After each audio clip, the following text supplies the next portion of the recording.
Time's just about up. I now recognize the ranking member, Mr. Carter, for 5 minutes. Thank you, Mr. Chairman. Chief Butler, your testimony mentions challenges with collecting accurate data from lithium-ion fires, and you note that such data are not currently maintained in the national database. You also mentioned that we're 5 years behind. How are fire departments tracking these lithium-ion battery fires, and are there plans to develop a means to track them nationally? Can you give an example of the types of national data that would give a better picture of where and why these incidents occur? Thank you for the question. There are over 30,000 fire departments in the United States, and some have resources that others don't.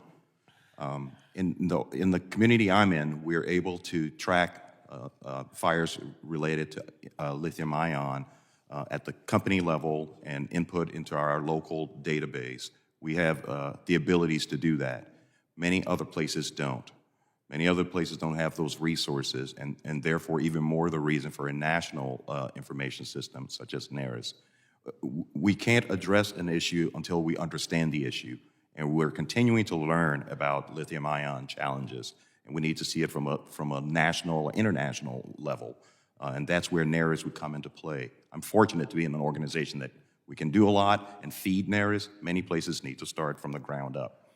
I think that's the end of my response to that question. Yeah, thank you very much. U.S. Fire Administrator Merrill, how does the U.S. Fire Administration plan on tracking lithium-ion batteries statistically nationally? The statistics nationally, rather. Yes, sir. Thank you for that question. At present, we are limited to media scrapes. This is how we're learning. I mentioned in my testimony our antiquated INFIRST system does not have the capability for tracking. And so local fire departments, much like Chief Butler just referenced, are tracking them either as a hazardous material incident or an electrical fire. And so there's no consistency because the data system can't contain it. So the new cloud-based platform that's being constructed now will be onboarding several departments for testing within the next couple of weeks. We will onboard an additional 50 departments in the summer, and then opening up for the nationwide fire departments to self-onboard to the new system.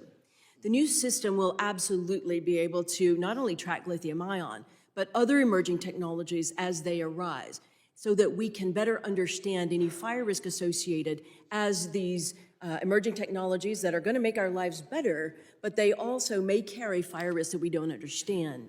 And so we will track them in the new system. They'll be able to be tracked straight from the scene. We'll be able to upload videos or photos right from the scene as well, so we'll understand better about the products into the new system. So understanding data input for firefighters across the nation is going to change once we have the new system operational this year. So we know that many of the everyday products that we use, from cell phones to my kids' hoverboards to all of the various things that are out there, have lithium-ion batteries. Where are the majority of these batteries manufactured? Sir, I'm afraid that's something I would have to get back to you on. Perhaps Does any panelist have an answer or no? UL may have an answer. No, it's okay if you don't. You can get back with me.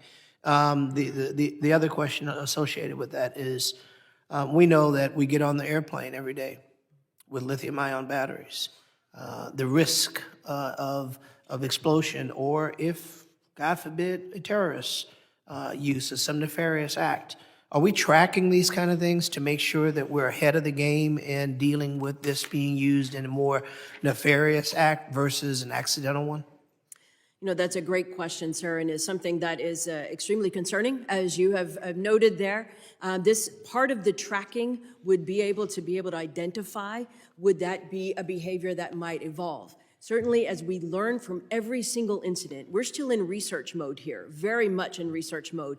And incident by incident, unfortunately, is how we're learning. There is some research funding around this that my colleagues from UL and other institutes are looking at lithium-ion, how the runaway happens, how these explosions happen, how the cells evolve.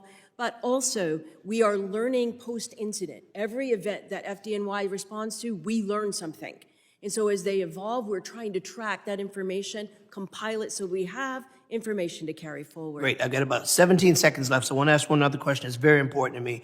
While we're focusing on lithium-ion batteries, I don't want us to lose focus on fire threats. In August, we saw brutal fires destroyed parts of Maui, which tragically led to 100 confirmed deaths. As we prepare the nation's future threats, such as climate change, it's imperative that we prioritize community investments to improve preparedness measures against all forms of hazards.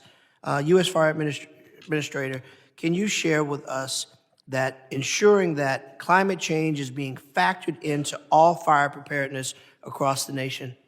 Absolutely, sir. Climate change is in the forefront of our mind. What is happening across, as you pointed out earlier in your opening statement, wildfires in Louisiana.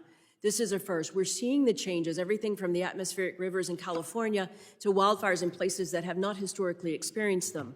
One of the things that we note is that we continue as a nation to build toward risk.